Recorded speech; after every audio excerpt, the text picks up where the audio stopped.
At a staging area in the central highlands near Pleiku, a ground control officer coordinates the loading of UH-1D helicopters as units of the 1st Cavalry Division prepare to jump off on a search and destroy mission against the Viet Cong. The assault choppers lift the air cavalrymen to landing zones Kim and Amy, some 70 kilometers northwest of Pleiku and about 100 meters from the Cambodian border. It is 11 April, and the first phase of Operation Mosby is beginning. At landing zone Kim, the immediate mission of the first wave of troops is to secure the area for subsequent sorties. While a perimeter defense is being set up, mortar crews lay their weapons. A smoke grenade is used to signal the second wave of cavalrymen that landing zone Kim has been secured and that it is safe to land. The units have drawn no enemy fire, and as the troops hit the ground, they move rapidly to the perimeter of the LZ, leaving the center free for helicopter traffic. These troops will hold the LZ for the next few days so that other units probing the jungles around it will have a secure base upon which to rely for quick support. The overall mission of this battalion-sized operation is to set up ambushes near the Cambodian border and to disrupt the suspected BC buildup of men and materiel in the area. The patrols, however, were routine. Other than the difficult terrain, one of the greatest challenges was to locate an adequate supply of usable water. There was no contact with the enemy by the elements filmed, and after 3 days of fruitless probes, the units gave up the search and pulled back to the Dak Hodrai River, where they began clearing a sandbar for a 3-ship landing zone.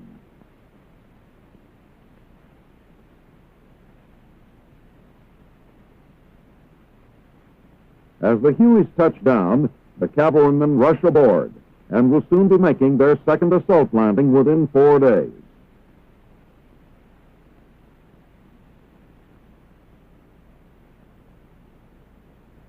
From this pickup point in Kon Tum province, the units are evacuated to landing zone Joan, which they will secure to support battalion forward operations in the new area. As the first phase of Operation Mosby nears its end, there has been little contact with the enemy, but a considerable amount of DC equipment and ammunition was captured. After the new LZ is secure, the units are resupplied before continuing their patrols. Several days later, on 21 April, other units of the 1st Cavalry Division move out of their base camp at An Khe to begin the second phase of Operation Mosby.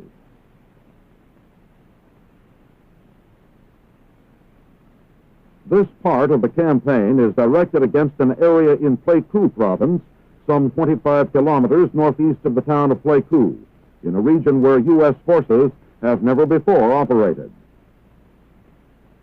After landing zones are secured, Chinook helicopters begin shuttling in rations, ammunition, and other equipment to keep the using units resupplied.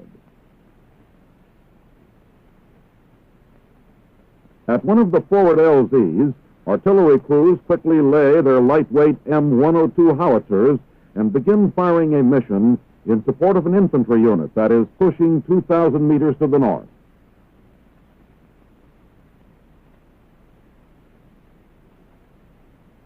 Meanwhile, the commander of the brigade-sized force discusses the situation with subordinate commanders and his S2. On the following day, 22 April, a captured DC suspect is brought to a forward CP. The prisoner is fed and then turned over to a Vietnamese intelligence officer for interrogation. After detailed questioning, the captive points out on a map an area where Viet Cong might be holed up. The suspect is bound, and plans are made for an attack against the suspected DC stronghold. With the bound prisoner in tow, a company moves out to investigate the information. Early in the march, a grass hut containing about 1,000 pounds of rice is located, but there is no sign of the Viet Cong. The hut is burned to the ground, and the company continues its search of the area. Soon after, the company comes upon a village that appears to be abandoned. The unit holds up at the edge of the jungle while the CO deploys his platoons around the cluster of thatched huts. The houses are far from deserted, and all the villagers are soon assembled for questioning. Although the inhabitants deny any involvement with the VC, there is disconcerting evidence to the contrary. A clump of bamboo spikes is found, such as those used by the VC for punji stakes. Also, there is a suspicious number of able-bodied adult males present. After much questioning through an interpreter with negative results, the suspected guerrillas are culled out and then marched away. They will be airlifted to a battalion CP for interrogation by a Vietnamese intelligence officer. Then the company leaves the village to continue its search of the area. At a battalion CP the following day, 24 April, the commander of the units participating in Phase 2 of Operation Mosby arrives for a report on latest developments. This extensive 4-day search of an area 20 by 30 kilometers square has produced no significant contact with the enemy.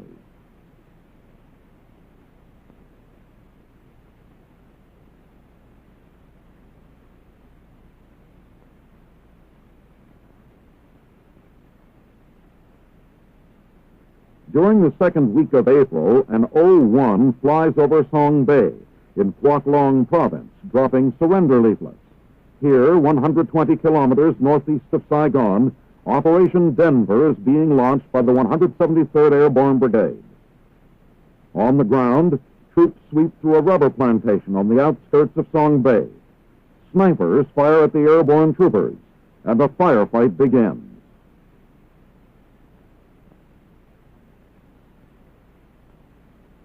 Then, as suddenly as it began, the enemy firing ceases and the Viet Cong break off. The men of the 173rd continue moving up, while medics treat some of the light casualties sustained during the brief contact. As the Americans come up on the village, there is no sign of life. The Viet Cong have withdrawn, and for now the fighting is over. At Brigade Forward, General Harold K. Johnson visits with Brigadier General Paul K. Smith, commanding general of the 173rd, and meets members of General Smith's staff. During his visit, the Army Chief of Staff attends an operational briefing. Afterwards, as he always does, General Johnson talks with the troops, offering praise and encouragement. Then, he thanks the commanders and continues his tour of Vietnam.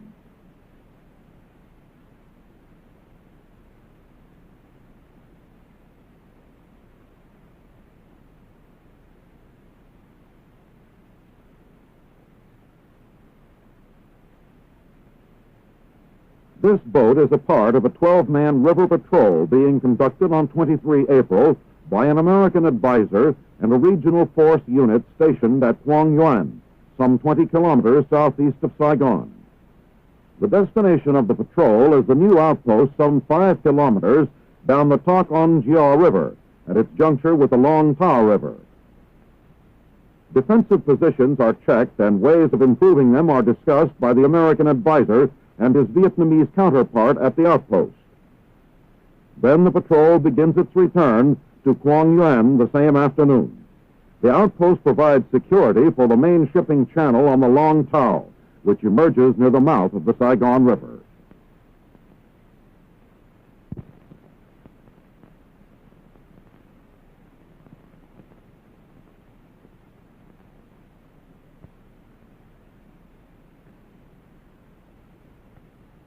At Bien Hoa on 11 April, helicopters of an aviation battalion are being prepared for the day's mission.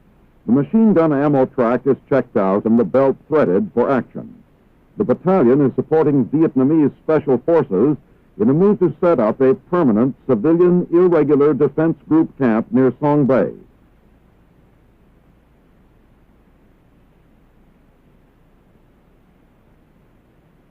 This operation marks the first use in Vietnam of the XM-31 experimental armament system, with two mounted 20-millimeter cannons.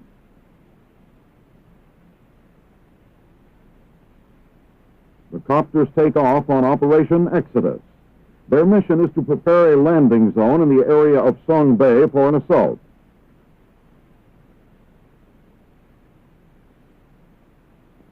The aerial 20-millimeter cannon fire bursts of high-explosive incendiary ammunition.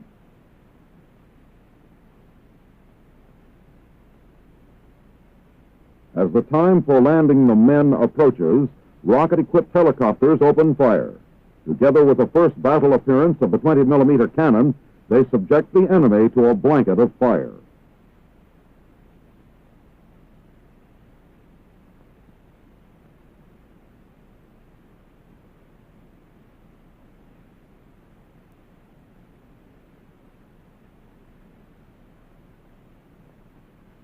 On 16 April, the USNS General John Pope dropped anchor off the harbor of Pinyon with more than 3,500 combat-ready Korean troops on board. The landing craft are soon filled with assigned boat teams, and the LCUs head for shore. The ROC troops, which arrived after a 6-day trip from Pusan, are part of the 26th Regimental Combat Team. They will be attached to the ROC Tiger Division, which has been serving in Vietnam since October 1965. On hand to greet the troops are Major General Stanley R. Larson, commander of Field Force Vietnam I, and Major General Shea Myung Shin, commander of the ROC Tiger Division. The arrival of the 26th brings to approximately 25,000 the number of Koreans assigned to South Vietnam. In addition to the Tiger Division, this includes some 2,500 ROC engineers and the Korean Marine Blue Dragons. While the troops were still debarking, Admiral U.S.G. Sharp, Commander-in-Chief Pacific, and General William C. Westmoreland, Commander of U.S. Forces Vietnam, arrived to welcome them. Also present to greet the 26th, commanded by Colonel Won Sik Park, is the Korean ambassador to South Vietnam, Mr. Shin San-cho.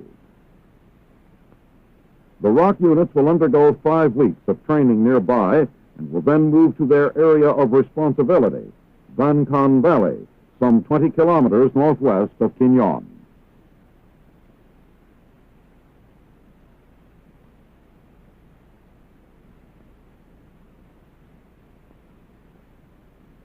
On 21 April in Washington, D.C., the White House Rose Garden is the setting for a posthumous presentation of the nation's highest award for heroism, the Medal of Honor to PFC Milton E. Olive III.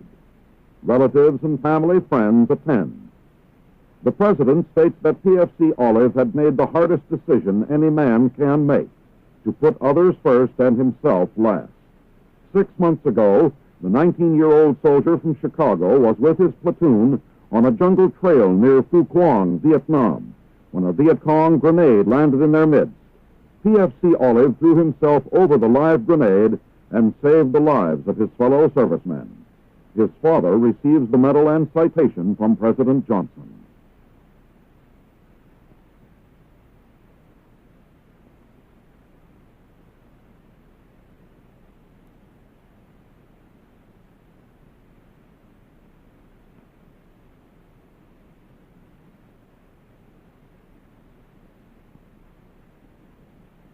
Near Pleiku in April, a master control station is being built for the Decca navigational system.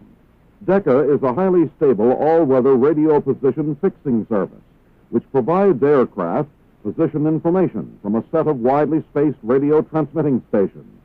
When the subsidiary slave stations are constructed, this system will cover the central part of Vietnam from the 17th parallel down to Dalat. Technical personnel are helping to install the new system. The first Decca system became operational in the southern part of Vietnam in January 1963, with stations located at Ton Sa Nut, Bung Tau, and 3 smaller towns. It has assisted greatly in combat assault missions, resupply of units, aircraft recovery, medevac, and other missions. Here, 2 of the technicians prepare a rough draft of a flight map at Ton Sa Nut Air Base. After studying the rough map, they plot topography detail on the original flight map. which later will be made into printing plates.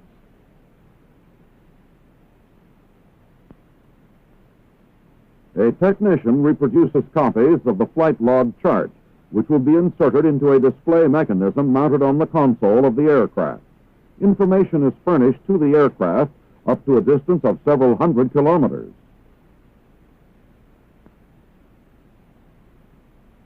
This information is either used to position a map or is shown directly on a chart in pictorial form, with navigational accuracy of approximately 500 meters. It can help a pilot to find a specific location in unidentifiable terrain. Here, the technical maintenance crews install the DECA system into two UH-1B helicopters on the flight line. Into the console, the technician installs the three phase reading meters, which provide the basic information to the operator. Tech reps work on the installation of the receiver antenna under the helicopter. The flight chart keys, which program the computer chart scale, go into the console. The display holds 20 feet of chart and provides the pictorial presentation to give the operator a constant track of his route.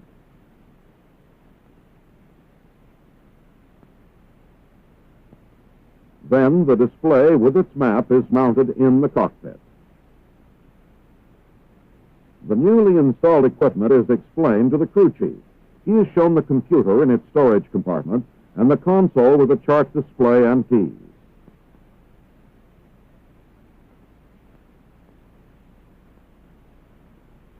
The Huey now makes a test flight.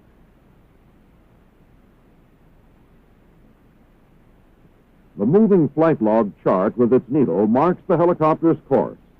This system will help future operations by providing accurate airlifts and fire delivery from gunships.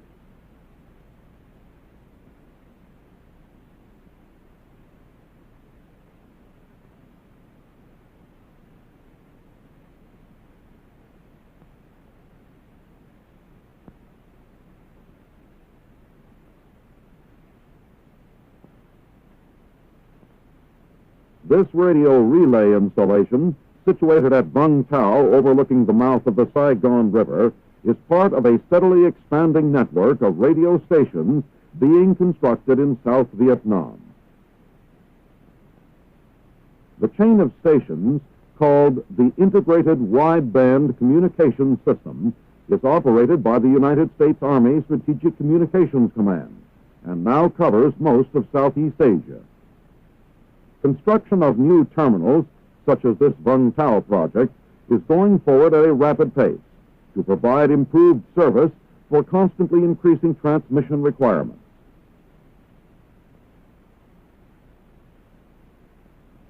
Farther north along the coast of South Vietnam at Nha Trang, another tropospheric scatter site is undergoing development. Like most, it is operated from a van. A new warehouse will provide storage for the many items required to service this terminal. As part of the Southeast Asia network, these Vietnam installations will handle voice, data, and message transmission. Inland at Pleiku, 385 kilometers north of Saigon, the new IWCS radio terminal is installing large fuel storage tanks. The tanks will provide efficient fuel service for the station's power generators. Still another troposcatter site is located at Da Nang, 160 kilometers southeast of the border between North and South Vietnam. Here, antenna foundations and generator sheds are being built. Van controls are in. The terminal at Phu Lam, another site on the central coastal plain, has been in operation for some time. The base is well advanced, and MPs stand guard at the entrance, screening all vehicles. To make sure no bombs or infiltrators are hidden beneath entering vehicles, they are checked with this mirror device. Here at Phu Lam, construction of new facilities continues. Though still under construction, these IWCS stations are already part of the worldwide Stratcom network.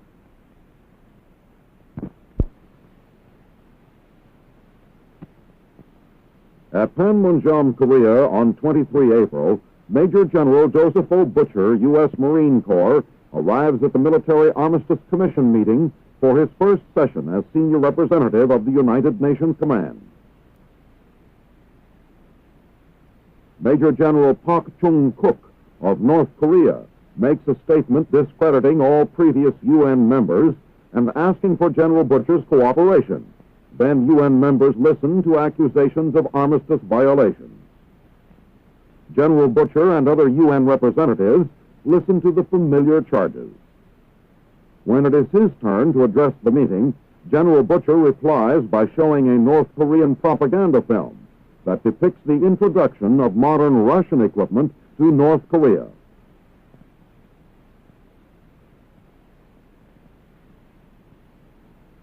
People outside the building crowd the windows in an attempt to see. At the conclusion of the film, North Korea moves to adjourn. General Butcher, after listening, calls for integrity in the commission, then accepts adjournment, and the members of the commission depart. They will now continue with research and evaluation of information in preparation for the next meeting.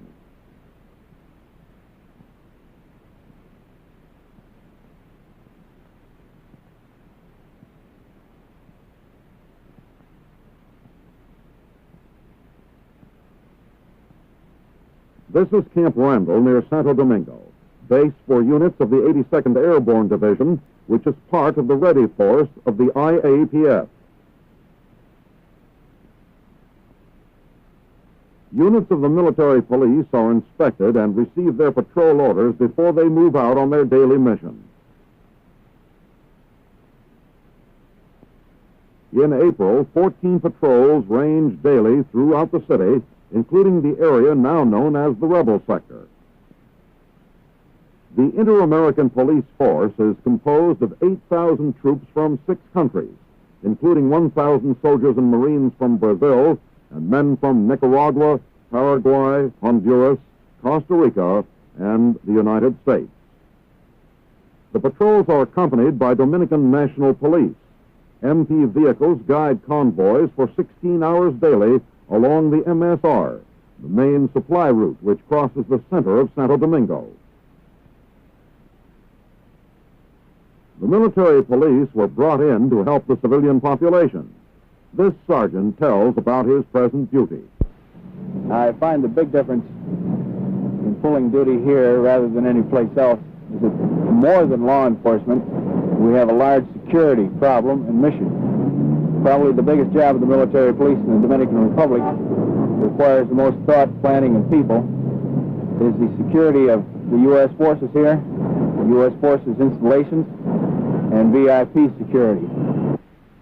Confusing political slogans for the June 1st election seem to be on every wall. Balaguer is the conservative candidate.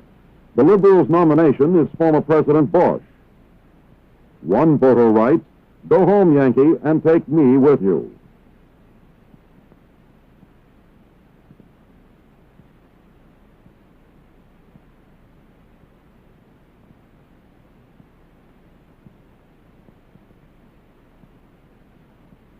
U.S. Army engineers and a pipeline unit are making rapid progress on the POL tank farm under construction near Satahip, Thailand. 3 of the 5 storage tanks planned for the farm had been completed and much related work accomplished when these scenes were filmed on 25 April. After the grading and leveling operations are finished, the entire area will be blacktop. Here, a weld is being made on a pipe that will be used later in a feeder line.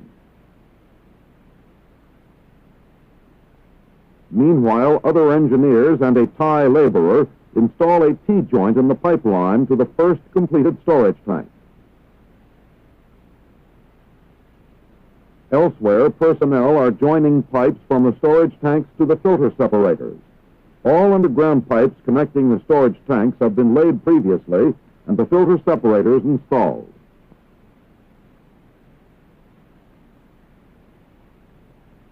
Each of the bolted steel storage tanks will hold 10,000 barrels of aircraft fuel. The 4th tank has been started and the base constructed for the 5th. Completion is scheduled for 25 June, some 4 months after work began.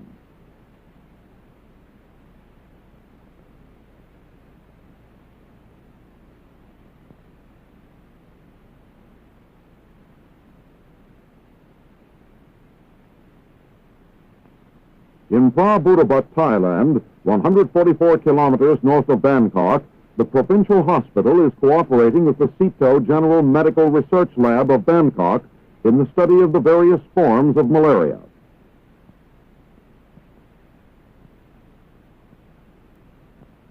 In a hospital, a cage of mosquitoes is fed the blood of a malaria patient for the transfer of the disease to gibbons. Malaria studies comprise a large percentage of Sito's medical research. Long-term investigations are made primarily by the hospital staff. Most malaria research involves the use of non-human hosts. Human malaria has been successfully transmitted to gibbons by injections and by mosquitoes. At the Sito Laboratory in Bangkok, specimens are received for evaluation from all parts of Thailand. These specimens are primarily body fluids, such as blood, urine, and spinal fluid.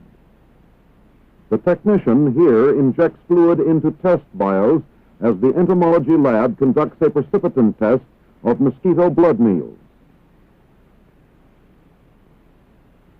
A great deal of field work is required to collect specimens and samples of diseases and virus throughout Thailand.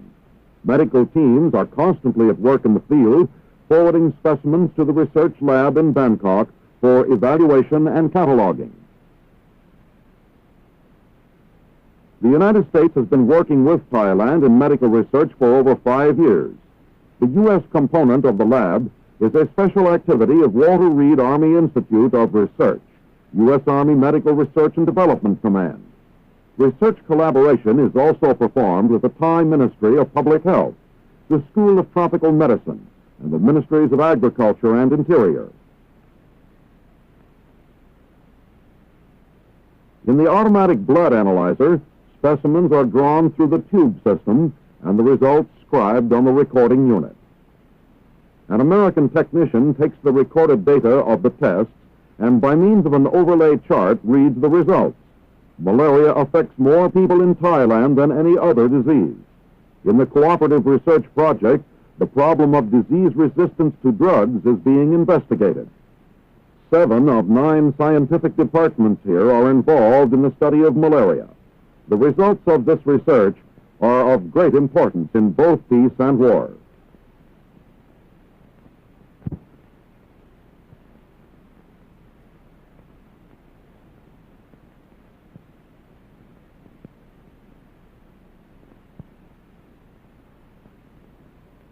In the mountains near La Paz, Bolivia, the National Department of Criminal Investigation operates the Valley of Hope. It is literally that for some 40 Bolivian boys who were picked up by the police for minor offenses, such as stealing food. Bolivian detectives founded the home rather than see these boys of 8 to 18 sent to jail. Begun some 5 months ago, this project immediately drew the interest of the U.S. Army mission as a worthwhile off-duty project. U.S. military personnel have also established a voluntary aid fund in addition to personal participation. They supply some needed materials, in this case, cement. An early U.S. gift was unbleached muslin. The boys soon converted this to straw and weed-filled mattresses. A number of skills are learned here. Carpentry and stone carving are 2 ways of directing energy into constructive channels.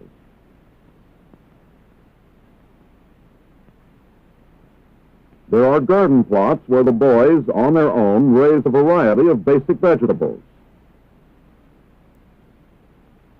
The boys provide whatever they can with their own efforts. As their water supply is open to contamination, an officer of the U.S. Army Engineers gives professional advice for self-help improvement. An underground water pipe with cemented joints is the result. The Bolivian boys' town is housed in an old hacienda, which the boys are restoring. The home operates on $100 a month, made up of monthly donations by Bolivian detectives, plus off-duty help from the U.S. mission. The boys sleep in an abandoned railway station. School is not neglected. Classes are held at the hacienda. Representatives of other schools are invited to visit and study the project in the hope that this will encourage donations of much-needed books and supplies. Some of the cement supplied by USARMIS donations is used to improve the swimming pool. Some will be used to repair the small chapel housing the statue of the patron saint of wayward children. Members of the U.S. mission have the satisfaction of time well spent in helping the Bolivian police give these young people a better start in life.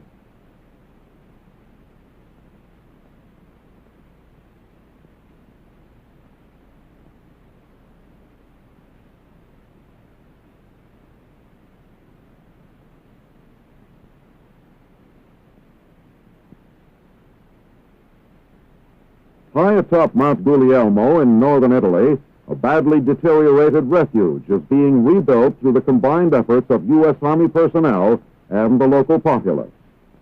For many years, the residents of nearby Gardonia Valtrompia, a village nestled in the foothills of the Alps, have wanted to rebuild the monument to the Redeemer, but faced the almost impossible task of hauling the materials on their backs up to the 6,000-foot pinnacle.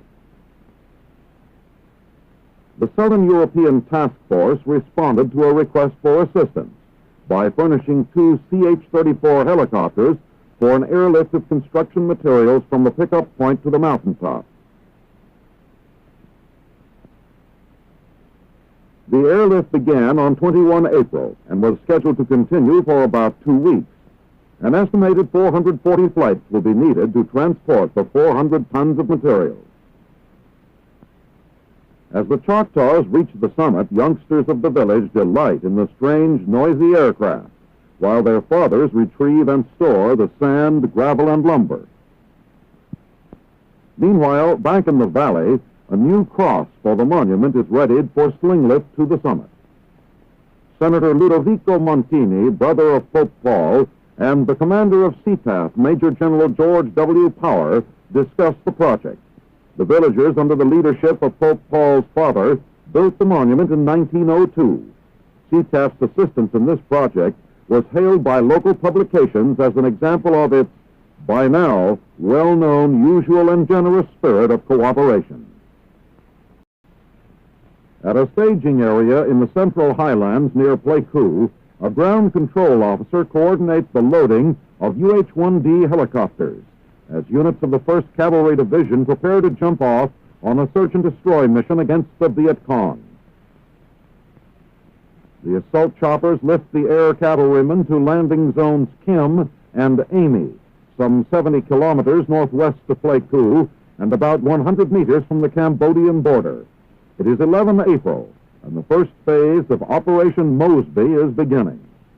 At landing zone Kim, the immediate mission of the first wave of troops is to secure the area for subsequent sorties, and will soon be making their second assault landing within 4 days.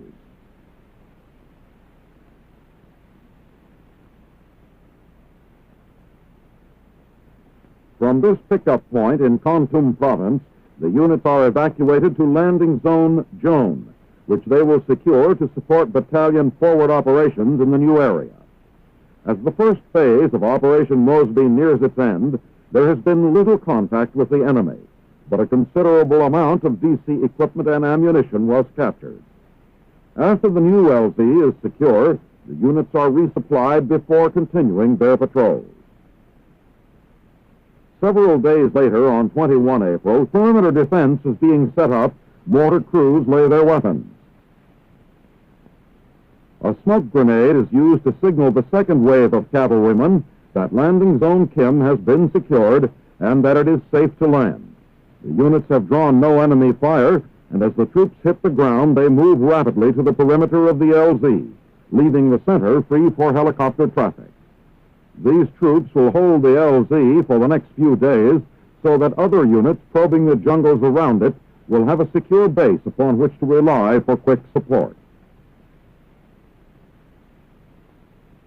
The overall mission of this battalion-sized operation is to set up ambushes near the camp. Other units of the 1st Cavalry Division move out of their base camp at Ankay to begin the second phase of Operation Mosby.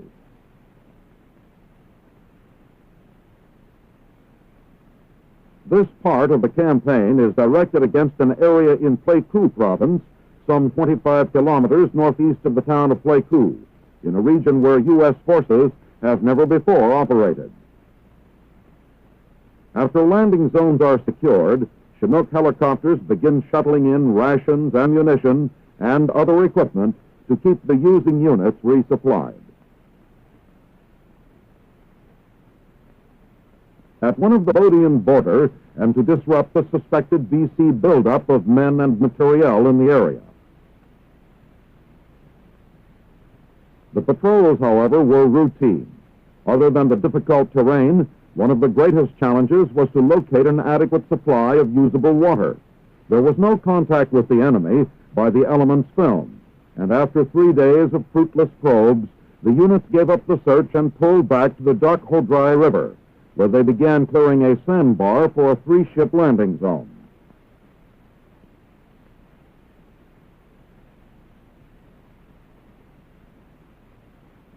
As the Hueys touched down, the cavalrymen rush aboard.